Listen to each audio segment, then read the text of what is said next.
네, 안녕하세요. 황천의 통일 콘서트 시간입니다. 첫 번째로 한 주간의 한반도 뉴스를 브리핑해드리는 시간입니다. 20일 북한이 신형 정지위성 운반 로켓 엔진 시험에 성공했다고 밝혔습니다. 김정은 국무위원장은 이번 시험을 계기로 가까운 해에 정지위성 보유국이 되도록 하라고 지시했다고 합니다. 미국이 주도한 다국적 공군 훈련인 레드플래그에서 북한 핵시설을 정밀 타격하는 훈련이 실시됩니다. 이번 레드플래그는 10월 3일부터 21일까지 미국 알래스카 아일슨 공군기지에서 진행되며 미국과 한국, 뉴질랜드, 나토의 공군이 참여합니다. 공군 관계자는 18일 레드플래그에 공군 11 전투비행단의 F-15K 6대와 C-130H 수송기 2대가 참가할 예정이라고 밝혔습니다. 18일 윤병세 외교부 장관과 가시다 후미오 일본 외무상이 뉴욕에서 만나 안보 협력 강화에 합의했다는 소식입니다. 이는 한일 군사정보보호협정 체결을 염두에 둔 것으로 분석되고 있습니다. 지난 2012년 이명박 정부는 한일 군사정보보호협정에 서명할 예정이었으나 국내 여론이 악화되자 협정 서명 몇 시간을 앞두고 전격 철회한 바 있습니다. 존 케리 미국 국무장관이 북한과 비핵화 대화를 추진하기 위한 조건으로 핵 동결을 언급해 주목을 받고 있습니다. 존 케리 장관은 18일 뉴욕에서 열린 한미일 외교장관 회담 모두 발언에서 북한이 비핵화 대화에 임해야 한다며 시급히 필요한 것은 그들이 현재 상황에서 핵실험을 동결하는 것이라고 밝혔습니다. 또한 케리 장관은 진지한 협상을 시작하기 위해 북한이 동결에 동의하고 더 이상의 도발적 행동을 하지 않으며 특히 더 이상의 실험을 하지 않는 것에 동의해야 한다고 덧붙였습니다. 이에 미국이 핵 동결을 고리로 한반도 핵 문제 해결을 위한 출구 전략을 마련하는 것이 아니냐는 관측이 나오고 있습니다.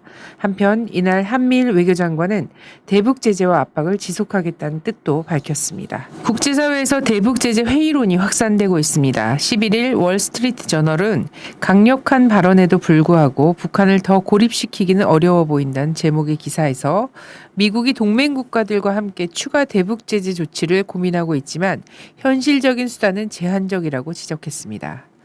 또한 빅터 차 미국 전략국제문제연구소 한국 석좌는 현재까지 북한에 다양한 제재가 가해졌지만 북한이 변화한 조짐이 뚜렷해 보이지 않는다. 제재 효과에 대해 면밀히 검토할 필요가 있다고 주장했습니다.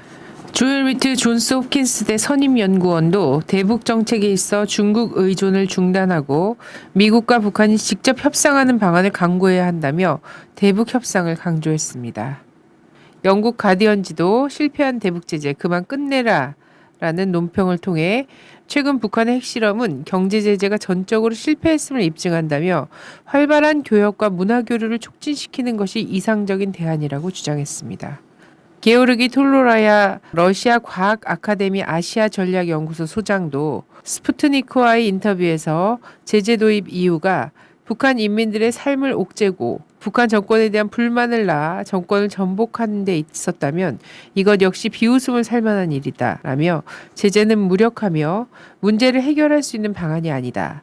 한반도 문제 해결을 원한다면 협상 테이블로 돌아가야 하며 육자회담 재개를 위해 노력해야 한다고 강조했습니다. 캘리포니아 미들버리 국제문제연구소의 제프리 루이스 연구원은 특히 한국의 일부 당국자들이 북한 지도부를 정밀 타격함으로써 핵 보복 공격 명령을 차단할 수 있다는 희망을 품고 있는 것 같다면서 이것은 매우 위험한 전략이라고 경고했습니다. 제프리 루이스 연구원은 경향신문과의 서면 인터뷰에서 지금까지 5번 이상 핵실험을 한 나라는 북한을 포함하여 6개국밖에 없다면서 어떤 나라는 핵실험을 5번 하면 미사일에 적합할 정도로 충분히 소형화된 핵탄두를 만들 수 있었다. 북한이 그것을 못할 이유가 없다고 지적했습니다. 또한 연구원은 비핵화 전망은 암울하다며 우리가 바랄 수 있는 최선은 일단 협상을 통해 이미 진전될 대로 진전된 북한의 핵 개발을 동결시키는 것이다 라고 밝혔습니다. 16일 미국 외교협회는 북한에 대한 좀 더 날카로운 선택이라는 제목의 대북 특별보고서를 통해 오바마 행정부의 전략적 인내를 실패로 규정하고 강도 높게 비판했습니다. 또한 외교협회는 보고서에서 북한 비핵화의 중간 단계로 핵 동결 협상과 이를 위한 조건 없는 비공식 대북 접촉 등을 권고하며 차기 정부의 대북 정책 변화를 주문했습니다. 미국 외교협회가 이 같은 내용의 보고서를 내면서 제재 일변도로 치달아온 우리 정부도 대화 국면에 대비해야 한다는 지적이 나오고 있습니다. 한편 전향적인 대화를 권고한 미국 외교협회 보고서의 취지가 선제 타격으로 왜곡되어 국내에 알려지면서 때 아닌 우려와 반발의 목소리가 나오기도 했습니다. 미국 뉴욕타임스는 15일 소문, 오보와 익명성이라는 기사를 통해 국정원이 흘리는 북한 정보를 검증 없이 받아쓴 한국 언론과 이를 정치적으로 활용하는 국정원을 비판했습니다. 무분별하게 국정원발 북한 소식을 뉴스로 포장하는 한국 언론의 보도 행태를 꼬집은 것입니다. 태풍 라이언록으로 인해 북한 함경북도 지역의 홍수 피해가 심각한 것으로 알려지고 있습니다. 북한 조선중앙방송은 14일 8월 29일부터 9월 2일 사이 함경북도 지구를 휩쓴 태풍으로 인한 큰 물 피해는 해방 후 처음으로 되는 대재앙이었다면서 사망자와 행방불명자를 포함한 인명피해는 수백 명에 달하며 6만 8,900여 명이 한지에 나앉았다고 밝혔습니다. 19일 정준희 통일부 대변인은 오전 정례브리핑에서 함경북도 일대의 대규모 수해 지원과 관련해 북한이 인도적 지원을 요청해 와도 지원하기 어렵다고 밝혔습니다. 한편 야당은 정부 민간 차원의 신속한 북한 수해 복구 지원을 촉구하고 나섰습니다. 국민의당 주승용 비상대책위원은 북한의 수해 복구 지원 등 인도적 지원을 통해 대화의 길을 모색할 필요가 있다고 밝혔습니다. 북한 수해 피해와 관련하여 민간, 사회, 종교단체들이 동포애와 인도주의를 외치며 수해 복구 지원을 촉구하고 나섰습니다. 전국 농민의 총연맹은 19일 정부는 북측의 수해 복구를 위해 무조건적 쌀 지원에 나서야 한다는 제목의 성명서를 통해 정부는 아무런 조건과 정치적 계산 없이 북측 수해 긴급 지원 및 복구 지원을 선포하고 북측과 당장 협의를 시작해야 할 것이라고 촉구했습니다. 또한 17일 자주평화통일실천연대 불교위원회는 북한 지역 홍수 피해를 바라보는 성명서를 통해 분단과 휴전으로 대치 중인 한반도에서 상호 긴장 완화를 할 수 있는 가장 좋은 방법은 상대방이 어려움에 처했을 때 아무 조건 없이 돕는 것이라고 강조했습니다. 이어 1984년 9월 서울과 경기 일원에 집중된 홍수 피해가 있을 당시 북은 쌀 5만 석과 시멘트, 의약품을 지원해 주었다라면서 이 사건을 계기로 남과 북은 이전 시기보다 가까운 사이가 됐고 교류와 협력의 물꼬를 튼 계기가 됐다고 지적했습니다. 이와 동시에 해외에선 수해 피해를 돕기 위한 모금운동이 활발하게 전개되고 있습니다. 재미동포연합회는 지난 16일 북녘동포의 아픔에 동참하자는 성명서를 발표하며 무조건적 지원을 호소했으며 6.15 미주위원회 또한 지난 17일 민족 대화합 정신에 따라 북녘동포들의 고통에 동참할 것을 촉구했습니다. 13일 조국 반도의 평화와 자주 통일을 위한 남북 해외 재정당 단체 개별 인사들의 연석회의 해외 측 준비위원회는 14선언 발표 9돌에 즈음하여 10월 초순경 남북 해외 각계 인사들의 토론회를 진행하자고 남측과 북측에 제안했습니다.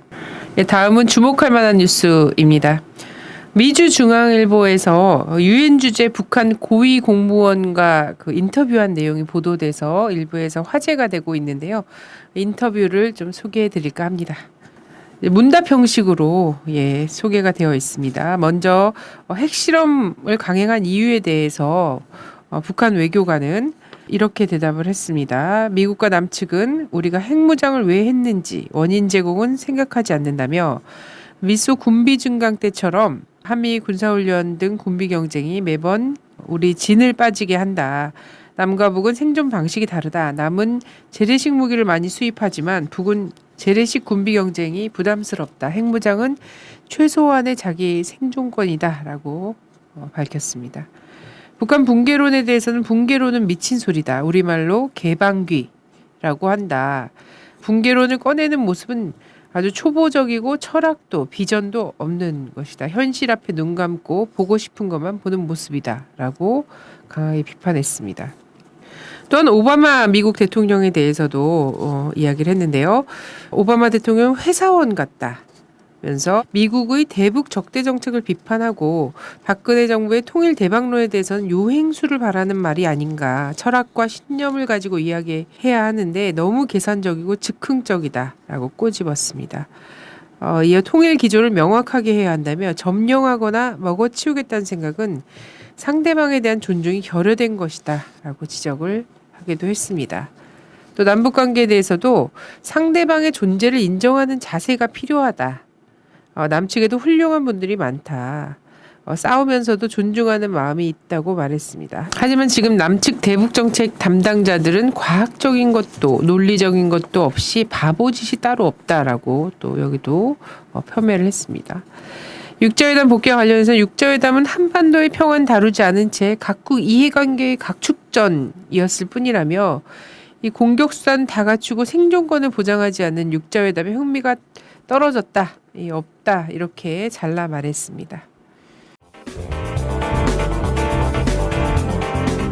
심층 분석 시간입니다.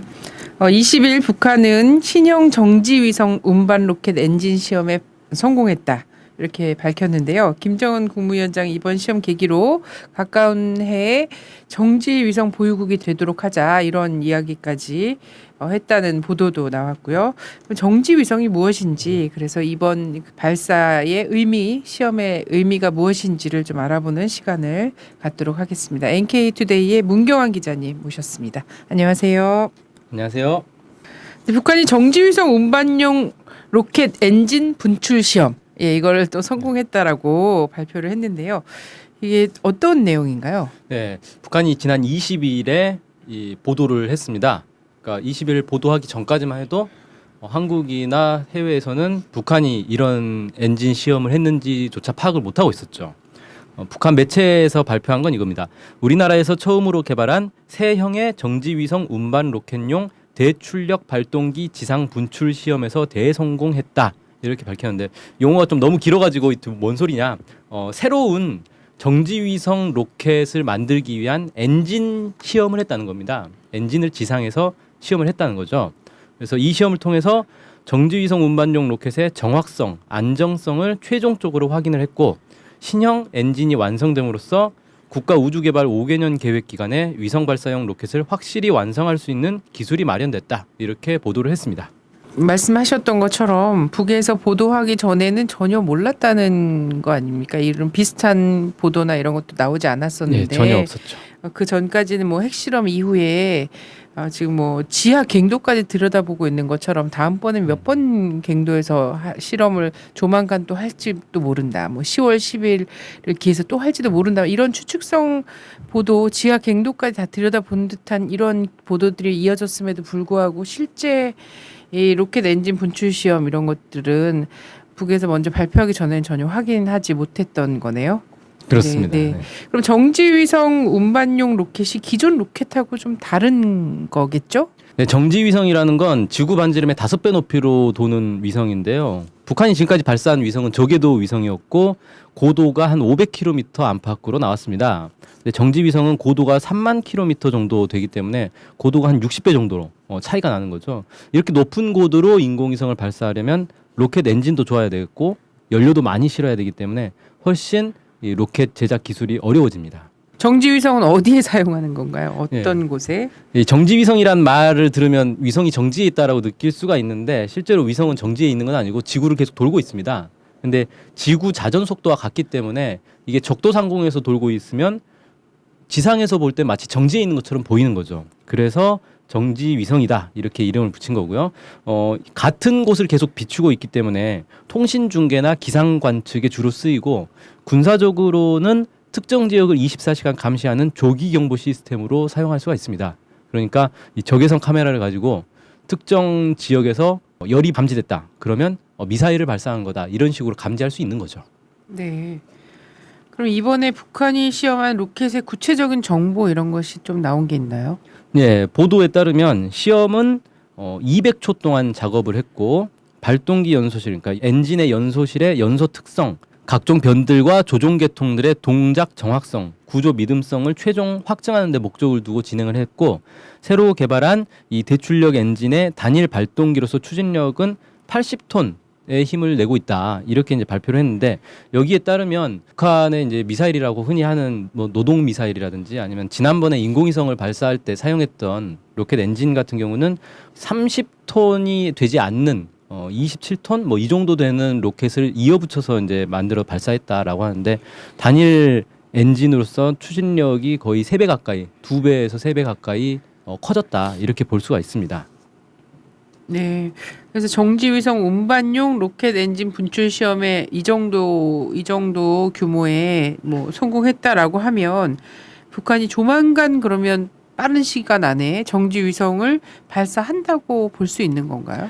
네, 그렇게 볼 수는 없고요. 이 엔진을 완성을 했다 하더라도 실제 로켓으로 제작을 하려면 이 엔진을 여러 개를 붙여야 됩니다. 아직 80톤의 힘 추진력을 내는 엔진 하나만 가지고는 로켓을 만들긴 좀 어렵고, 그래서 이어 붙이는 작업, 이어 붙였을 때 이게 제대로 작동하는지도 시험을 해봐야 되는 거고, 그래서 보통은 이제 몇 년이 더 걸릴 것이다. 정지위성을 발사하기까지 몇 년 더 걸릴 것이다 이렇게 추정을 많이 하고 있고, 김정은 위원장이 이번에 서해 위성 발사장에서 했던 출력 시험을 현지지도 했는데 이 자리에서 국가우주개발국에서 우주 개발을 위성 개발에 중점을 두고 진행하며 우리의 힘과 기술로 각이한 용도의 위성들을 더 많이 제작, 발사해 우리나라를 가까운 몇 해 안에 정지위성 보유국으로 만들어야 한다 이렇게 주문을 했습니다. 그러니까 가까운 몇 해 안에 정지위성을 발사할 것이다 이렇게 보는 게 맞을 거고요. 그 전에는 지금까지 발사한 위성과는 또 다른 용도의 다양한 위성들을 더 발사할 것으로 예상이 된다 이렇게 보는 게 맞을 것 같습니다. 일각에서는 10월 10일 노동당 창건일을 전후해서 탄도미사일 시험 발사가 또 있지 않겠는가 이렇게 예상하고 있는데요. 예, 그 이번 정지위성 엔진 시험과 장거리 미사일 발사하고는 좀 다르게 보는 게 맞을 것 같습니다. 그래서 10월 10일을 전후로 해서 미사일을 발사하겠느냐 말겠느냐는 사실 북미 관계에 따라 달라지는 거고요. 그러니까 북한이 그냥 아무 이유 없이 아무 때나 미사일을 쏘는 게 아니라 북미 관계 변화에 따라서 미국의 행동을 보면서 미사일을 계속 쏴왔습니다. 그래서 만약에 쏜다면 그건 이제 미국과의 관계에서 날짜를 잡아서 어떤 걸 쏠 것이냐 이게 잡히는 거지. 이번에 엔진 시험한 것과는 무관하다.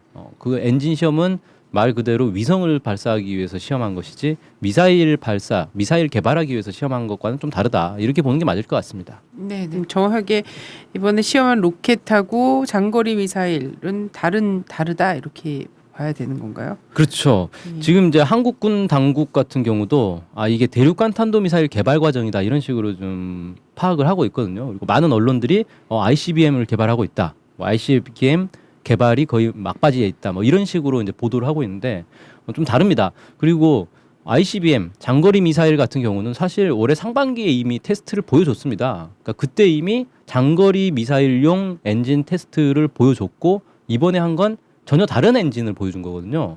그래서 보면 실제 사진을 보면 모양도 다릅니다. 엔진 모양 자체가 완전히 달라요. 그래서 굳이 상반기에 장거리 미사일 보여줘 놓고 이번에는 위성이라고 속여가면서 장거리 미사일용 엔진을 따로 또 시험할 이유가 없다는 겁니다. 그래서 그건 좀 논리적으로 봐도 말이 안 되고 이번에 시험한 거는 말 그대로 인공위성 발사용 이 로켓 엔진을 시험한 것으로 보는 게 합리적이고 장거리 미사일은 또 다른 계통으로 준비가 되고 있다. 그래서 북한의 경우는 이 군수 개발, 그러니까 국방과학 쪽 개발과 그다음에 민간 우주 개발 이런 게 다 당연히 분리가 돼 있을 거고 한국도 마찬가지고 어느 나라나 다 분리가 돼 있거든요. 물론 그 사이에 기술 교류는 하겠죠. 하지만 이 분리가 돼 있기 때문에 장거리 미사일 개발의 이 과정은 별도로 있는 거고 인공위성 발사용 로켓 개발의 과정은 또 별도로 있다. 이렇게 보는 게 더 합리적이다. 이렇게 보여집니다. 네, 잘 알겠습니다. 몇 해 안에 정지위성을 올릴 때는 남북이 함께 하고 함께 기뻐하는 일이 되었으면 좋겠네요. 네. 감사합니다. 감사합니다.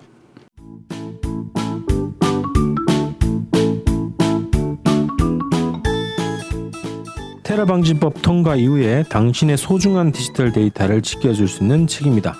김인성의 완벽한 데이터 관리.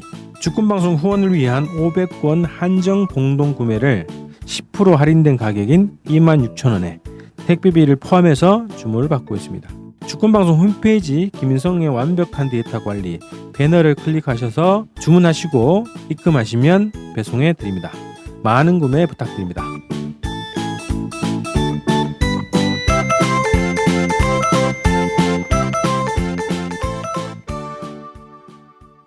네, 국세통 시간입니다. 오늘도 흥미진진한 이야기를 갖고 NK투데이 이동훈 기자님 모셨습니다. 안녕하세요. 네, 안녕하세요.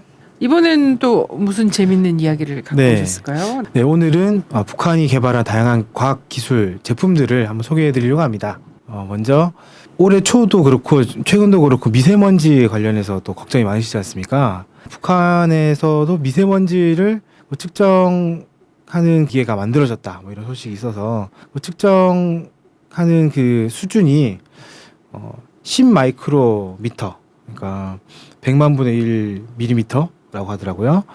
아주 이제 조그마한 것까지 할 수 있고 1.5 마이크로미터까지 할 수 있다, 뭐 이렇게 해서 상당히 성능이 좀 괜찮은 걸로 그렇게 알려진 기계를 만들었다라는 소식이 있습니다. 네, 지난번에 저희가 한번 이제 북의 과학기술 전당을 또 네. 다룬 적이 있었는데 사실 굉장히 많은 분들이 북의 이제 군사 부분의 과학기술 이런 거에 대해서는 미사일이라든지 인공위성이라든지 이런 얘기를 들으면서 되게 많이들 좀 접하고 계신데 네. 그 생활 부분에서의 생활과 밀접한 이런 데서는 확실히 좀 뭐 많이 낙후되어 있지 않을까 이런 생각들을 고정관념들 갖고 계시는데 네. 이번 시간에 그런 거를 좀 엿볼 수 있겠네요. 네. 네네, 한번 보여주시죠. 네. 지금 보시는 사진은 올해 8월 달에 있었던 북한의 자연재생 에너지와 관련한 과학기술 설비와 관련한 사진입니다. 딱 보시면 아실 수 있을 것 같기는 한데요. 전혀 저는 모르겠어요. 예, 저 막. 태양열 설비 네. 보급사라고 딱 적혀 있잖아요. 어. 그 옥상이나 지붕이나 이런 데 설치를 해서 태양열을 이용해서 물을 데워가지고 난방을 하는 겁니다. 그래서 저기 파이프에 있는 곳에 물이 들어가가지고 그걸 데워서 나중에 온수로 사용하는 이런 형태가 되는 거죠. 네, 북에서 최근에 이제 자연재생 에너지, 네. 특히나 태양열 관련해서 네. 굉장히 많은 그 관심을 하고 개발을 하고 있다라고 하던데 네. 그런 것들이 지금 보여지는 네. 거군요. 그리고 이제 방금 말씀하셨던 것처럼 또 거의 뭐 가정마다 있다라고 할 정도로 많이 있는 게 태양광 전지입니다. 지금 보시는 사진은 북한에서 만든 태양광 전지를 쭉 전시를 해놓은 거고요. 김일성 종합대학 태양빛 전지 제작소에서 제작하는 것들을 저렇게 전시를 해놓은 겁니다. 저런 패널들을 집에 설치를 해가지고 저기서 나온 전류를 이용해서 뭐 전등에 불을 밝힌다든지 아니면 교류와 직류를 함께 쓸 수 있는 뭐 선풍기라든지 이런 제품들을 만들어서 집에서 이용하는 이런 일이 점점 늘어나고 있다, 이런 소식들이 있습니다. 네. 뭐 화석 연료나 원전 관련해서 우리 지진 때문에도 그렇고 네. 굉장히 그 고민이 많은데 네. 이런 것들 네.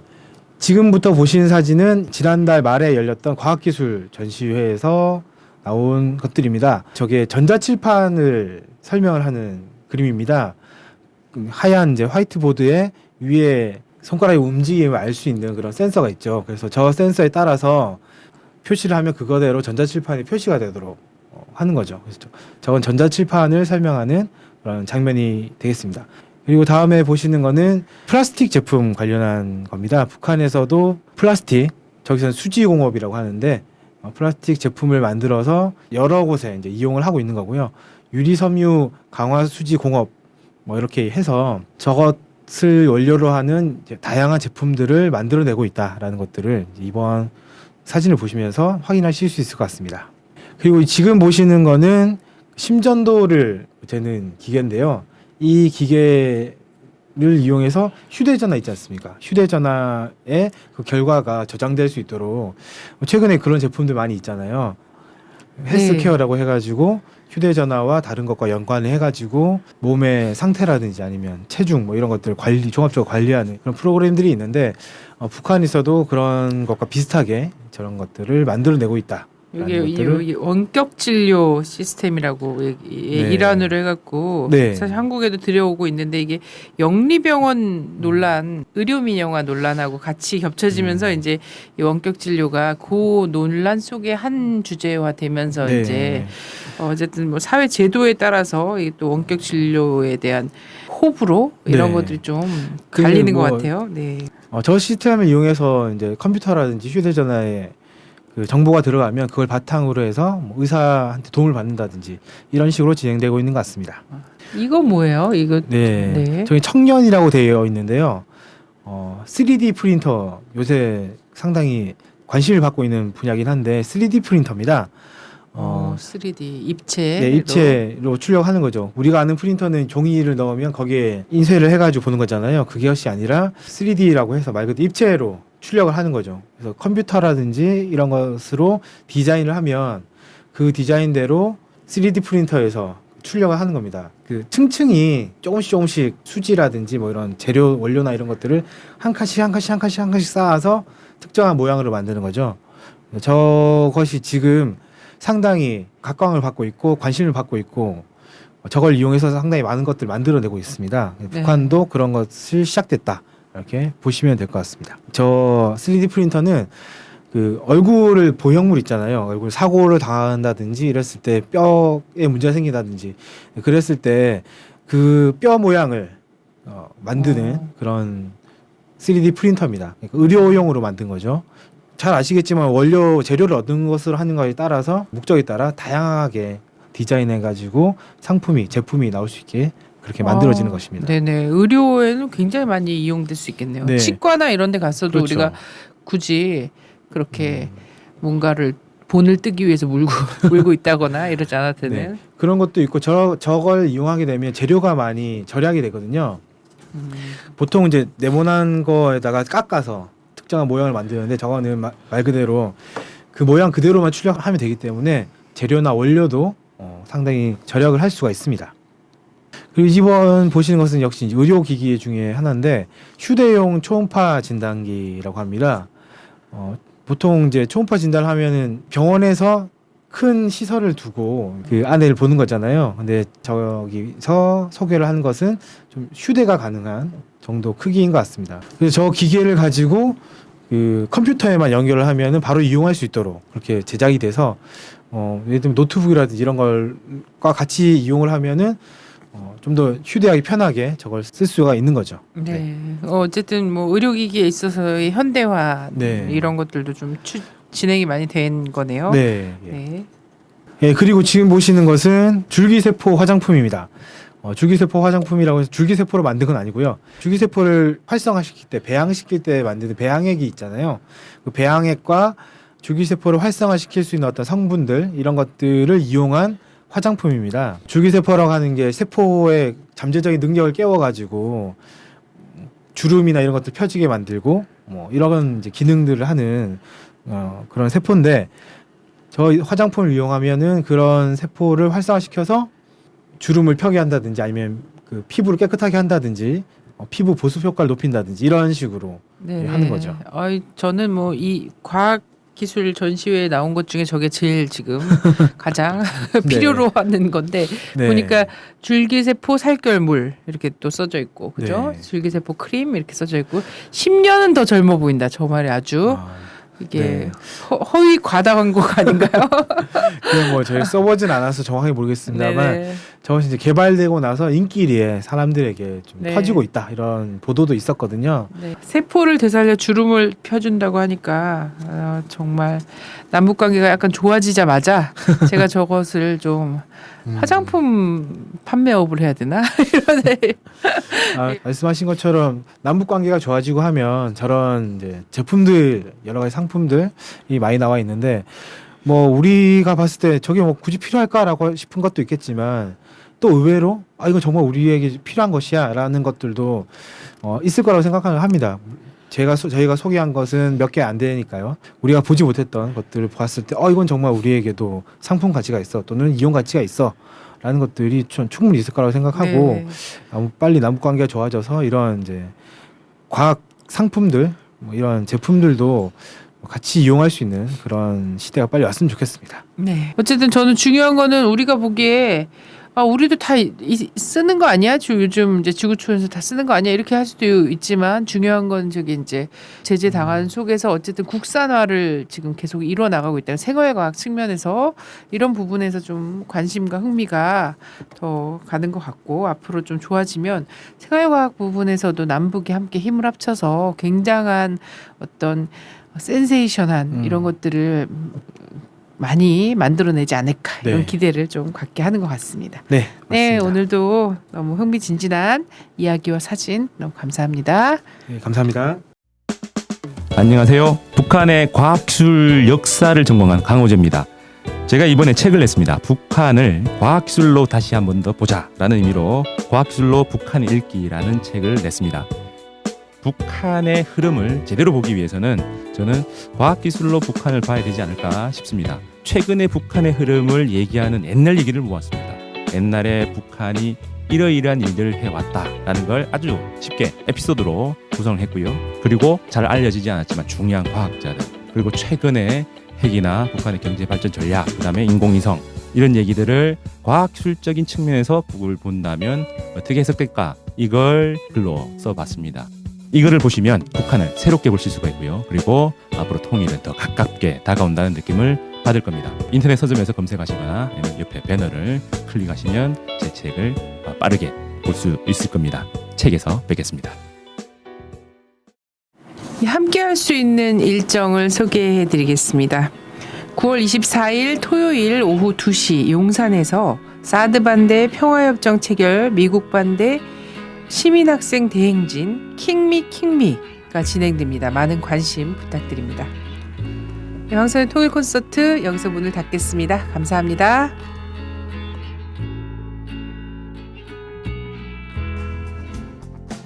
주권방송이 민중의 눈과 귀를 멀게 하는 공중파와 종편, 신문들에 맞서 진보 언론의 사명을 다할 수 있는 힘은 애청자분들의 적극적인 참여에 있습니다.